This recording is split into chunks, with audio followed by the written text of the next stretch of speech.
Hi, I'm Sean Michael Foley, one of your 2016 Mayish Design Stars. Welcome to April. April is the beginning of the upswing of wedding season. And if you're in wedding season, that means you have had more than one chance to make one or more of these. But we're not going to make these today. What we're going to do is find out a new way to use all of those extra stems that are just lying on the floor. There is beauty and money to be had in those. And along with that, we're going to learn a few other fun little greenery techniques to use for your weddings, any type of event, parties, and more. So let's go to the workroom and let's get started. Now, the first thing I'm going to show you today is a banding technique to turn very inexpensive greens into a really fun cord. So we're going to start off with just some basic tree fern. And tree fern, I'm sure a lot of you are familiar with this, old school greenery, very underrated. So I'm going to show you a fun way to totally transform this today. So you just start with one piece. And you can leave it long. I'm going to break it off just a little bit. And then take your bullion wire, or you can also use the next size up spool wire, whichever you're most comfortable with. And we're just going to start at the base. Just do a couple loops around. And then I just twist it like so to tighten it off. And you can see we've got a nice secure point. So from here, you can just go to town. And we're just going to work our way up, wrapping up the stem. So just keep winding your way up the stem. So as you can see, it's binding everything upwards in a rope-like fashion. And that's what you want. So we're going to just keep going and going. And this will take just a little bit of time, but it's really worth it for what we're going to do with it. It's a really fun effect.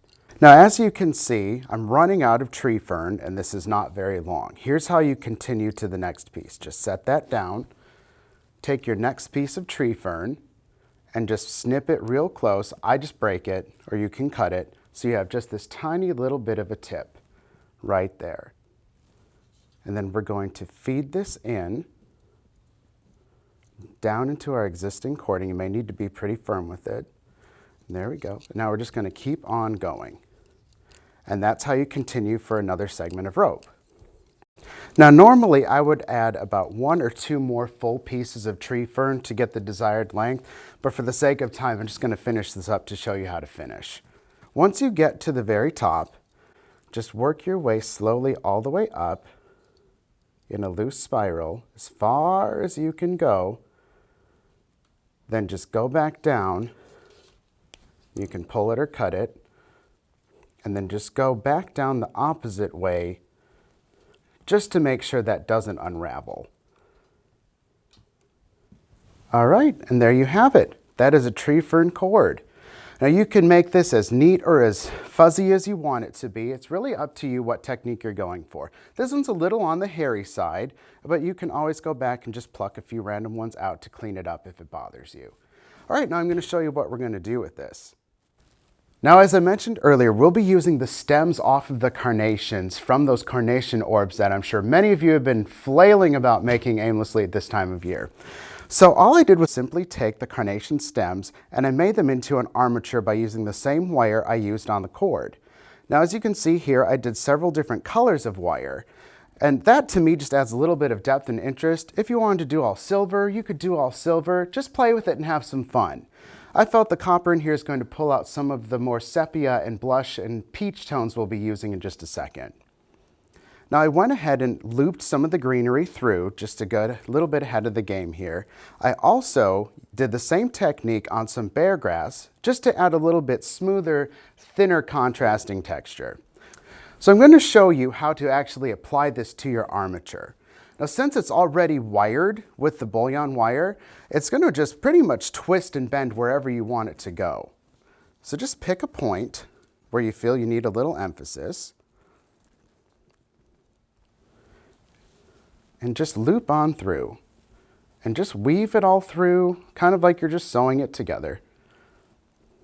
And the more fluid you can keep it, the better and more cohesive it will look. You don't want any harsh corners, because you're smoothing down all the harsh corners that are already in the stems.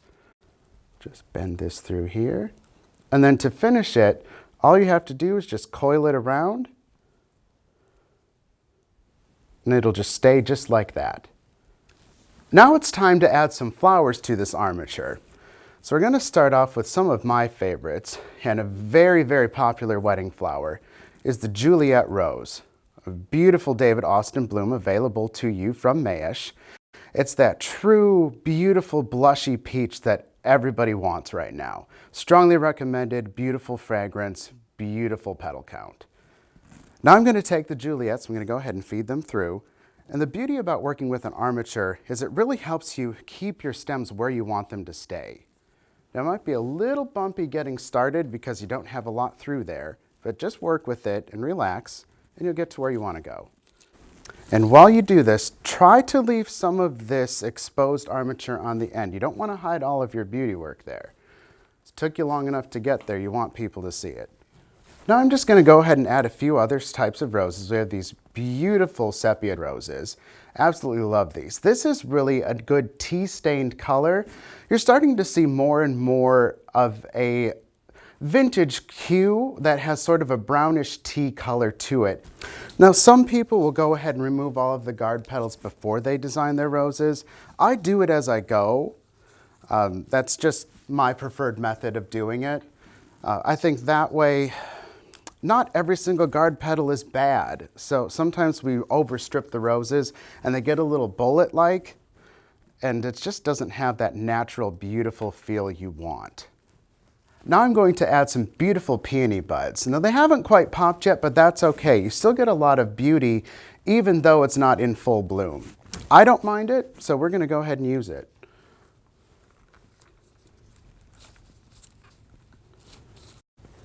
And I love how these have a multi-tonal, almost mottled, streaked sort of look to them.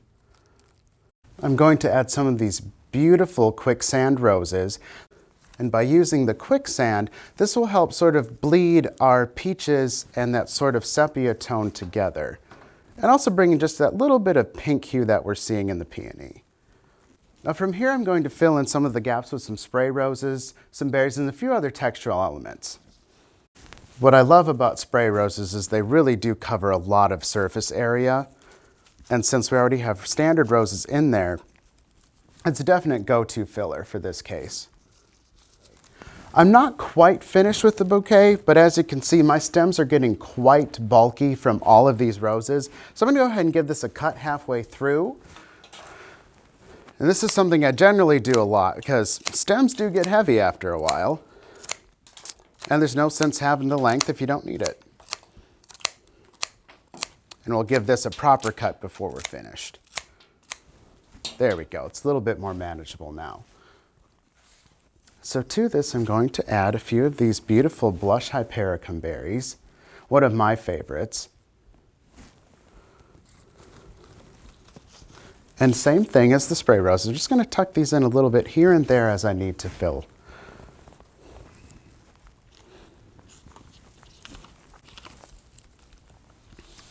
Now, if you want to make this just a little bit more enhanced, add a few extra of the tendrils that we made earlier, and if you keep the stems long, you can feed them through much easier into your bouquet. So I'm going to go ahead and just feed this through.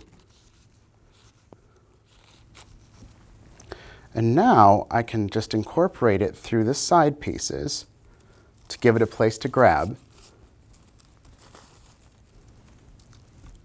Then again, just coil it onto itself. And then you get the basic idea of this. You can just go ahead and put as much or as little through the whole bouquet as you would like. It just adds that fun texture element, that little bit of shine, and it goes great with all of these beautiful garden textures for just a slightly different feel. A little bit different texture, just a little bit different look overall. Now I'm going to show you how you can incorporate this idea and these techniques into centerpieces and displays as well. So we'll go full circle and I'll show you that in just 1 second. All right, and as you can see here, to go off of our bridal bouquet, we did some corresponding arrangements that match with the same techniques using the stems that were once discarded. So here we just used, for just some interest and some texture, we used the carnation stems again over here and here, and as well in there, just for a fan technique. And what we did is we also incorporated the greenery ropes again as well. They're subtle, but they add an interesting texture. We have some looped here and looped over there, and then looped all throughout this arrangement.